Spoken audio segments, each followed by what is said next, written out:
Lange bold op på Andersson, den ender så.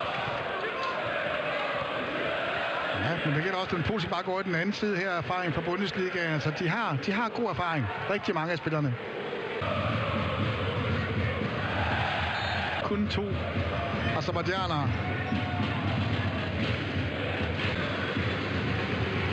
Kom til Danmark i mandags, forud for kampen. Pukas igen, med en rundskæv op mod Simic. Og så Valder træde på den, når de starter spillet op. Simic, her har han den. Rahman Aliyev. Simic. Så kommer Pukas ud på venstre kanten. Og han har helt sikkert problemer derinde, ting det kan vi se. Pukas indlæg. Position nummer 2 nu, og skal altså ind og ligge og forsøge at styre det giver tremandsforsvaret.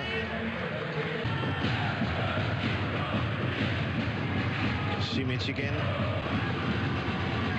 Pukas. Simic. Jakob Andersen forsøger at sætte tæt. Lebenjica. Og der kommer han så Pukas, men også godt. Fuldt til dør. Michels. Pukas med et skifte over til bag.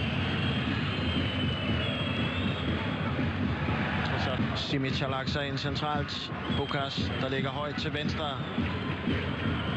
Igen over fra Carstensen, der er gæk. Som er lige ved at lykkes med et prægetræk. Pukas med Steve Solvay. Skal de passe på, at de ikke knækker over AGF.